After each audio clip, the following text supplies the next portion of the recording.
saya kok ngelihatnya prosesnya nggak berjalan dengan benar ini. Ya, proses mulai awal artinya ya dari penerimaan brief segala itu pembagian tugasnya gimana sih kalian berempat? Apa yang terjadi waktu di saat proses challenge tersebut? Pertama-tama tentunya kita mencoba untuk memahami brief sedalam-dalamnya, benar-benar semaksimal mungkin tentang apa yang harus kita perbuat. Dan di saat masa proses challenge tersebut ada Lydia memang harus berpisah dengan tim. Namun remaining team, member of the team, kita langsung berinisiatif. Kita harus bikin satu proses kreatif yang setelah mendapatkan paparan dari Mas Pika, apa yang kira-kira bisa menjadi sebuah konektivitas. Memang kami sudah mempersiapkan sebenarnya alternatif-alternatif apa yang akan terjadi. Salah satunya adalah tadi mungkin sudah dijelaskan oleh Lydia, Dagadu dan DGD. Sebenarnya sudah kami siapkan dua alternatif tersebut, tapi memang hasilnya bahwa opsi yang kita punya, resource yang kita punya adalah Dagadu. Iya, oke, saya potong ya, maaf ya. Sebetulnya kalau bicara hasil ya, Anda layak untuk didiskualifikasi sebetulnya. Ya, karena Anda telat memasukkan proposalnya. Ya, waktunya jam 6 sore, Anda memasukkan lebih dari itu. Apa nggak ada yang saling mengingatkan? Semua saling mengingatkan. Tapi memang di saat itu kami fokus pada get things done. Saya personally take that risk. Gitu. Teman-teman yang lain juga sebenarnya mengingatkan, waktu udah mepet gitu. Itu dari tadi pertanyaannya Pak Sur kok yang jawab Anda ya, leadernya nggak jawab. Saya rasa sudah cukup sih Bu. Oh udah cukup segitu. Jadi alasan-alasan terlambat sebab tahu nggak tugasnya leader yang paling bertanggung jawab atas sebuah kesalahan. Ya. Anda belum menjawab. Saya yang bertanggung jawab. Kenapa ini terlambat? Karena saya begini-begini. Leader itu harus bisa ngatur supaya nggak telat. Oke. Kenapa Anda nggak menjawab? Karena saya pun memang sudah kita saling mengingatkan bahwa ini sudah jam 6 kurang 3 gitu kan. Jadi kita ke PA, kan itu ada 2 Bu dan Bapak, ada video dan presentasi. Permasalahan yang terjadi adalah video belum dimasukkan ke presentasi. Akhirnya saya memutuskan untuk kita kirim aja dulu video dan presentasinya secara terpisah. Jadi itu sudah terkirim. Baru untuk si Rila sambil mengerjakan untuk masukin video ke presentasinya. Jadi itu yang terakhir, itu yang terlambat. Jadi yang bertanggung jawab siapa? Well, saya sebagai leader akan take dari tadi tidak pernah ada perkataan itu bahwa Anda yang bertanggung jawab, mau itu masuk duluan ini. Itu semua itu hanya ilustrasi bahwa oh iya udah selangsangan, oh iya udah ini. Tapi tetap aja enggak. The result is leader responsible.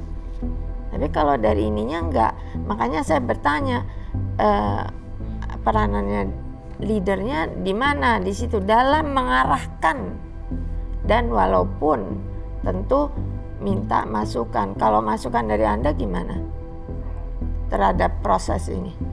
Saya mengakui bahwa proses tim kami ini sudah cukup lebih baik daripada sebelumnya, karena saya menyadari bahwa kami memang butuh beradaptasi dalam waktu yang singkat dengan karakter yang berbeda-beda. Ada karakter introvert, ekstrovert, tetapi pada akhirnya hampir 1 minggu sudah berlalu, terbukti kemarin di challenge yang ketiga tim kami, saya yang sebelumnya mungkin tidak didengarkan gitu ya karena posisi junioritas atau senioritas, tapi saya mengakui bahwa ada perubahan yang signifikan kemarin. Dan saya menghargai Kak Lydia sebagai pemimpin sudah mulai bisa mengontrol emosinya dan mengatur dan mulai mendengarkan para anggota tim. Ya, Anda bukan tim terbaik waktu di Bandung ya. Dan kita berharap ada perubahan. Tapi ini menurut saya getting worse nih ya. Jadi kesalahan paling fatal itu adalah tidak sesuai dengan briefnya klien, itu fatal. kalau di pekerjaan sebenarnya nggak dibayar.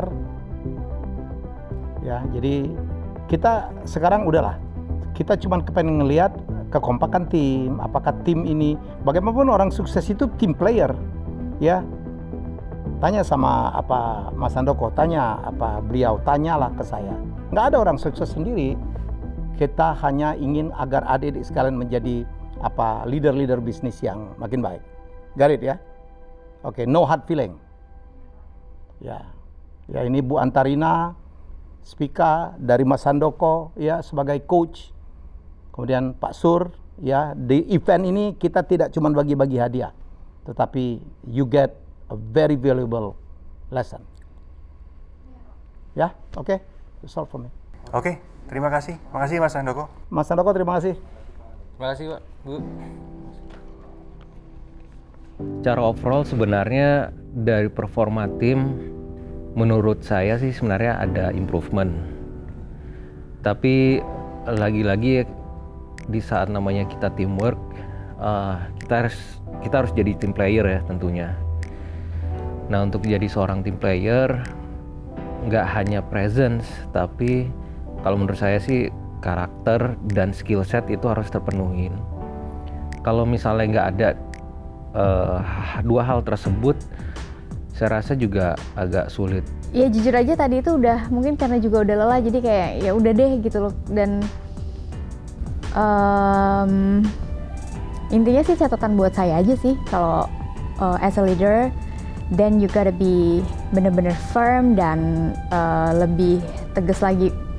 Mungkin karena timnya juga ini bukan yang les ya, maksudnya karena ini kan juga bagaimanapun kan tim yang kita baru kenal, which is baru kita solid banget. Jadi pada saat ditanya siapa yang paling lemah atau apa, kita tuh jadi is it a tricky question gitu loh. Kita itu kayak apakah ini ada sesuatu lagi setelahnya, jadi kita masih kayak yang confused lah.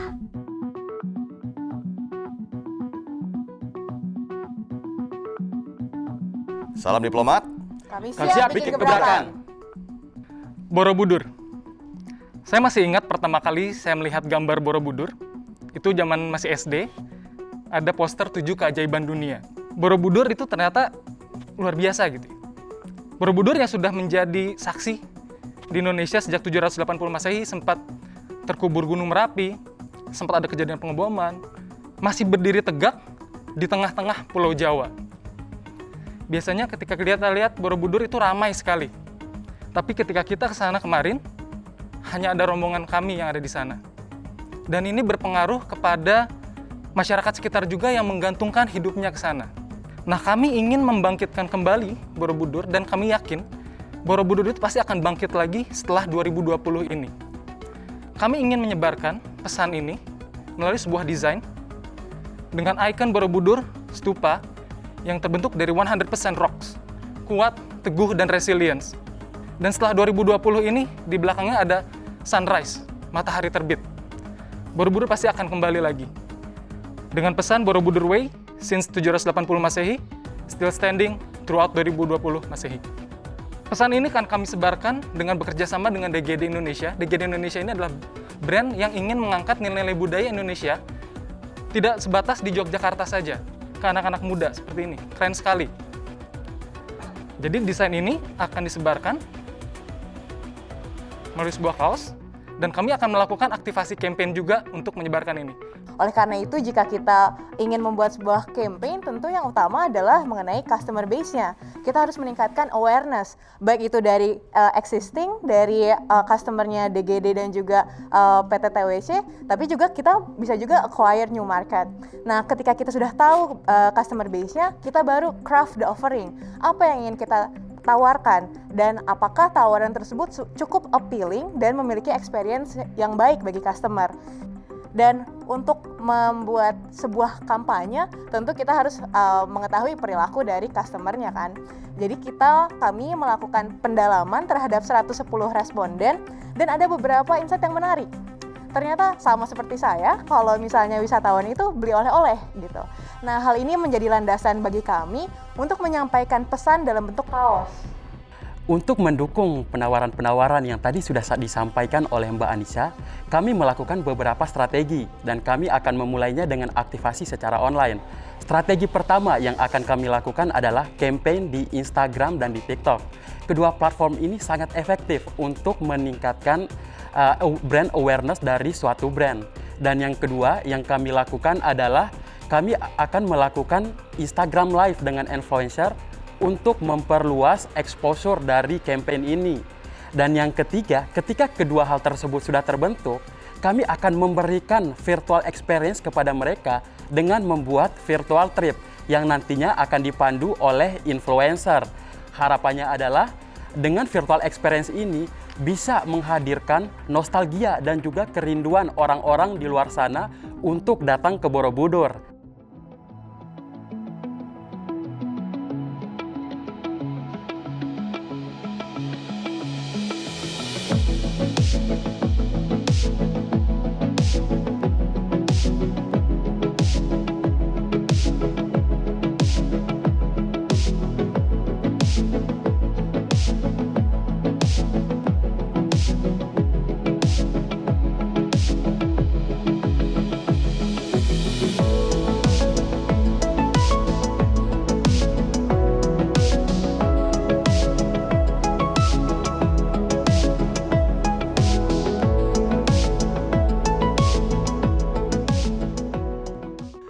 Kami mulai dari analisa membuat sebuah RAB yang sederhana, yaitu dimulai dari harga.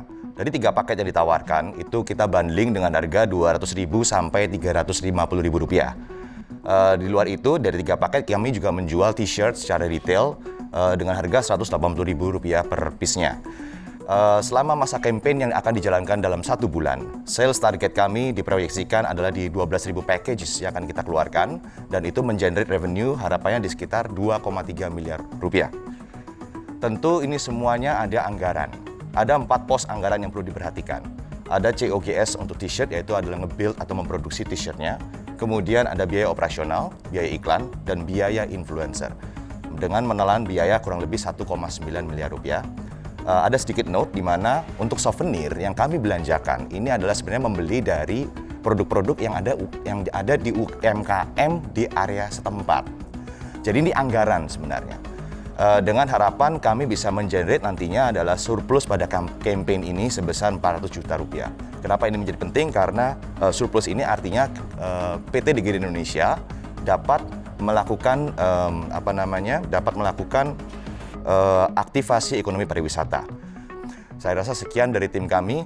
Borobudur Way 100% rocks.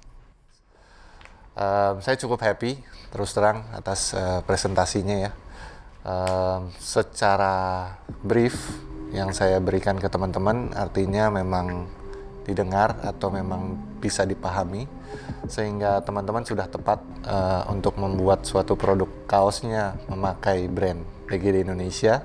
Ya, karena memang DGD Indonesia temanya dari desain-desainnya adalah nature dan culture of Indonesia.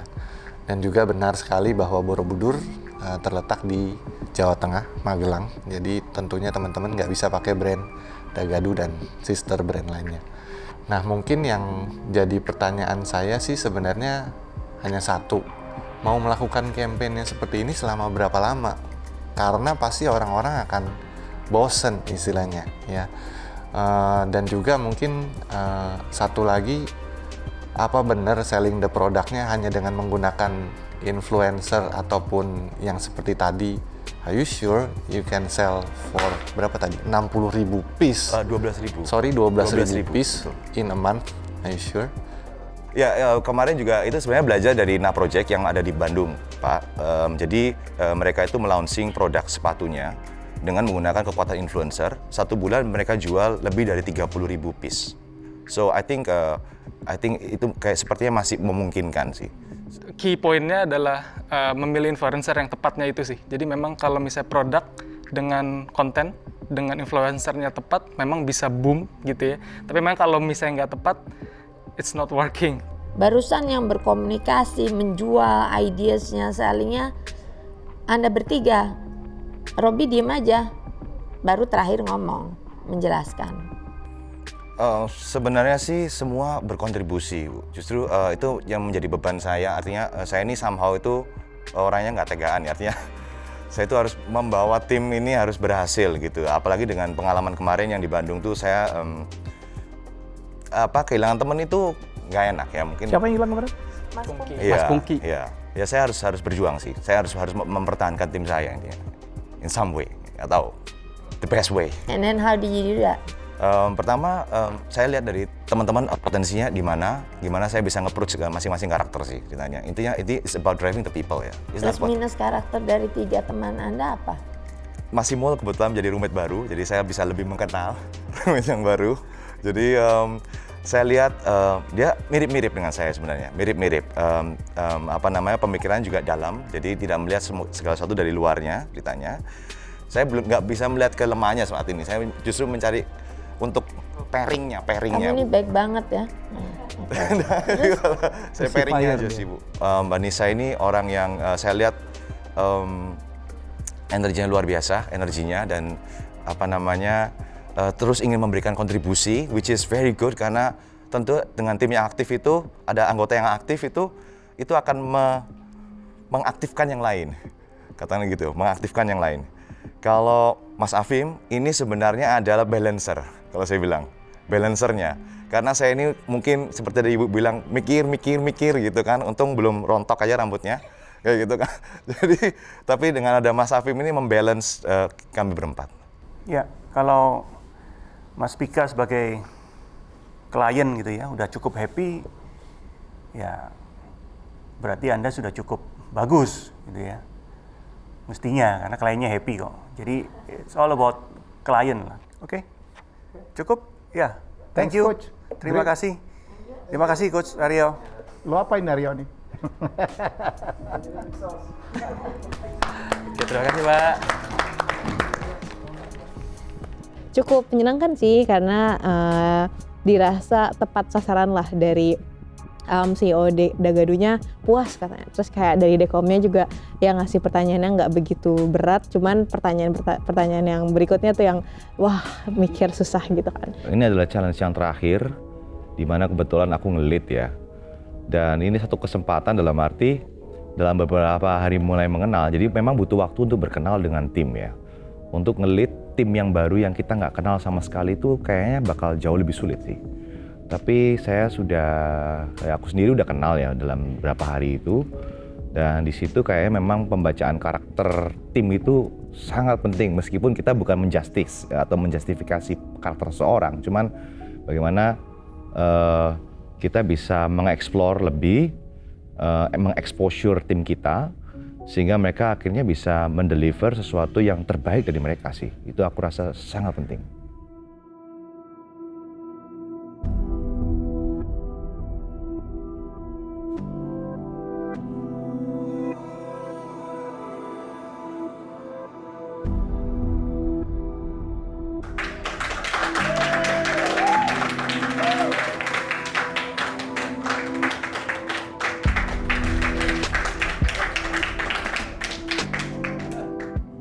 Oke, Challenger.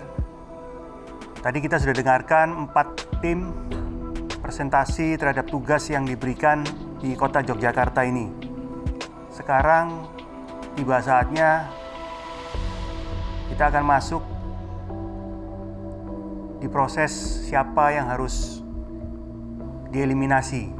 Tapi sebelum itu akan diumumkan dulu oleh Mas Pika dari Dagadu. Tim mana yang dianggap sebagai tim terbaik dari Dagadu. Dan tim ini akan mendapatkan apresiasi dari Dagadu. Silakan, Mas Pika. Terima kasih, Dewan Komisioner. Terima kasih teman-teman Challengers. Tetap semangat ya. Dengan ini, kami dari Dagadu memilih satu tim sebagai yang terbaik, yaitu tim Aryo.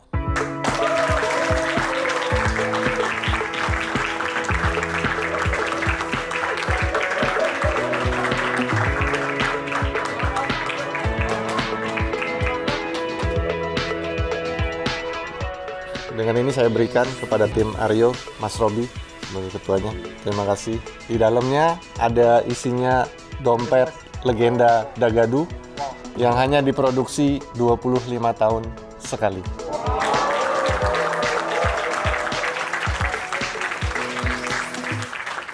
Selamat kepada tim Aryo, hari ini jadi pemenang. Tapi aturan main kita hari ini agak berubah dari yang sebelumnya. Jadi tim pemenang bukan berarti semuanya pada posisi aman. Jadi untuk di Yogyakarta ini semua ada dalam posisi yang sama, seluruh challenger, dan penentuan siapakah yang akan pulang hari ini akan didahului dari pilihan para mentor.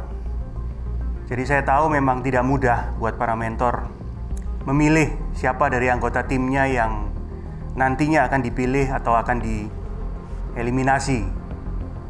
Dan sementara saya minta kalian untuk meninggalkan ruangan dulu.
Oke, tadi para mentor sudah berpikir, sudah memilih siapa di antara kalian yang akan dipilih untuk aman masuk ke babak selanjutnya.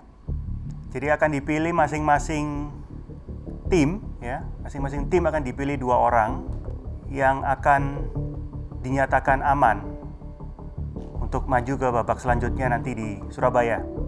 Setelah present tadi, kami diminta oleh Dekom untuk menentukan pilihan 2 orang peserta atau challengers yang kami akan bawa ke Surabaya. Hal ini super berat buat aku, karena dari awal aku memilih mereka dari 150 orang challengers yang pitching ke kami di National Selection.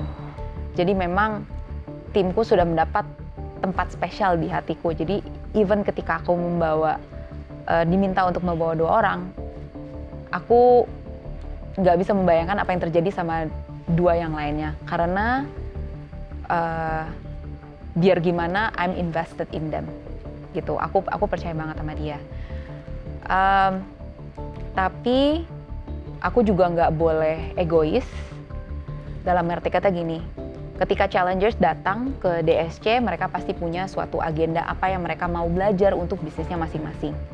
Dan mungkin untuk beberapa orang pelajaran itu sudah selesai. Jadi aku nggak boleh egois menahan mereka di DSC sementara mereka sebenarnya dengan pelajaran yang mereka dapat di sini mereka bisa keluar dan bikin bisnis mereka lebih bagus lagi. Karena sebenarnya ada banyak jalan untuk membuat bisnis sukses. Kita mulai dengan Coach Handoko, silakan. Oke, ini memang pilihan yang sangat sulit. Di satu sisi memang bisnis butuh decision ya. Saya melihatnya keputusan ini logis bagi saya. Saya juga harus bertanggung jawab terhadap pilihan saya. Keempat-empatnya penuh potensi. Ada yang sangat muda, ada yang penuh semangat, ada yang personality-nya juga belum lengkap gitu ya, leadership-nya juga harus banyak belajar gitu, tapi potensinya juga begitu banyak. Jadi saya harus memilih memang dengan berat hati. Saya pilih Rila. Berikutnya ini cukup berat. Saya pilih Lydia.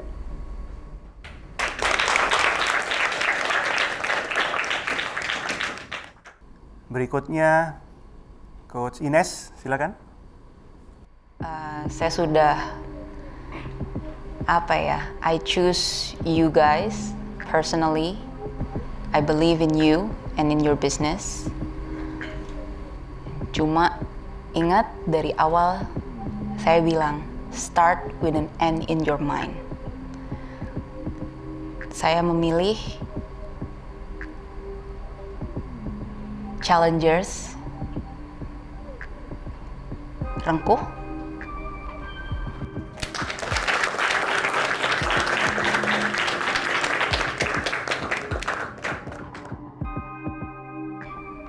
Nggak gampang banget ya, guys. You know, I truly believe you, I do. Sampai akhir, even though nggak sini, gue tetap percaya sama lo. Lo ingat kan semua, lo dengar semua apa yang gue bilang sama Mei kan?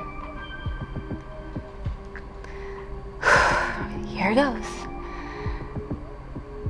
Yang mau saya bawa terakhir, saya pilih Adam.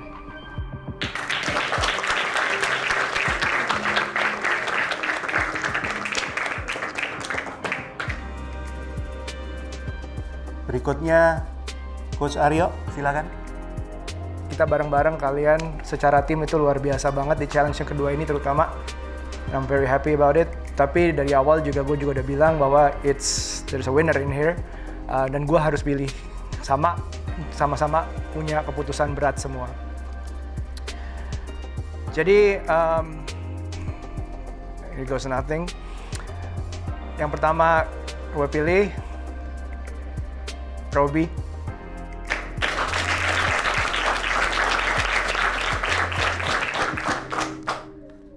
Satu lagi mungkin Anissa.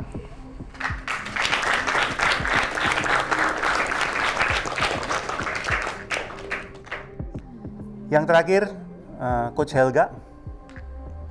Aku boleh pilih berapa nih Pak? Ya, saya tahu Coach Helga paling berat milihnya, tapi harus dipilih 2.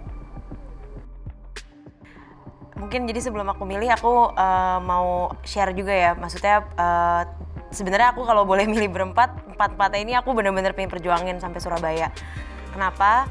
Karena aku ngerasa secara personality kalian semua tuh personality-nya luar biasa. Untuk itu aku memilih Arlin sama Ayu.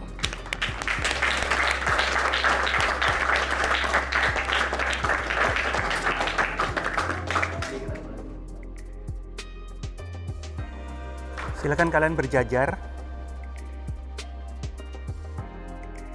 Coba kalian lepaskan dulu semua medali yang menjadi kunci sukses buat kalian. Kalian letakkan semua di sini.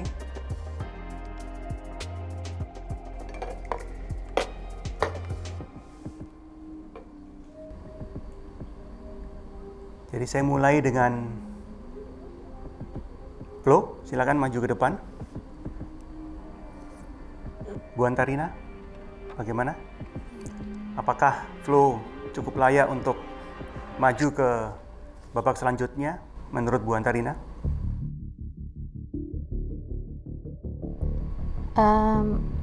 Oke. Mas Helmi? Hi Flo. I said yes. Oke, Flo, Anda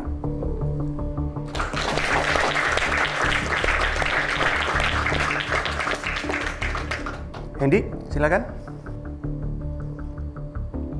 Mas Helmi? Oke Pak, saya.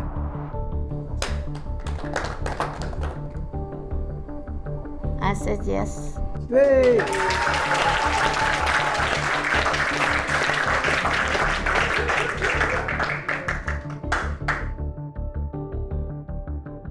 Iksan? Bu Antarina?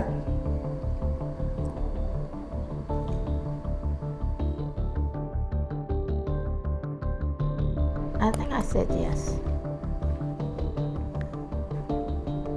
No. Mohon maaf Iksan, Anda harus pulang malam ini.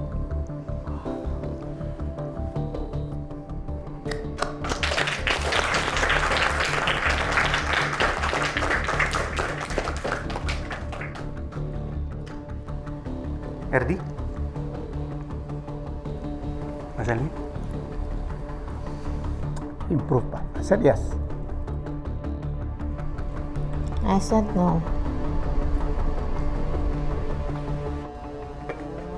Ya, Erdi, kesempatan akan datang ke depan. Tapi kali ini Anda harus pulang. Terima kasih.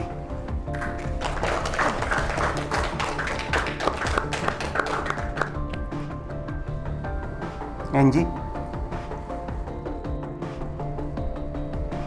Said yes.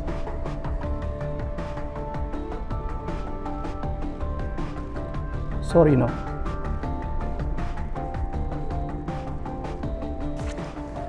Sorry, no. Makasih, Angie.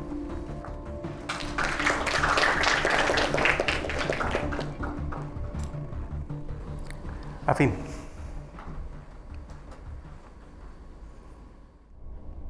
Fem? Smile, Fem. Definitely yes. I said yes.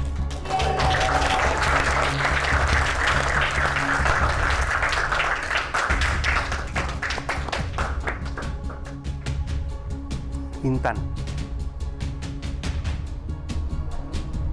I said no. No. Sorry. Ya, Anda harus pulang. Terima kasih.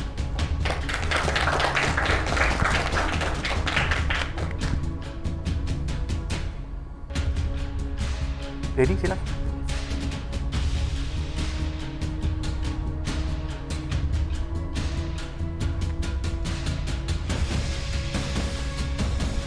You wanna stay or go home?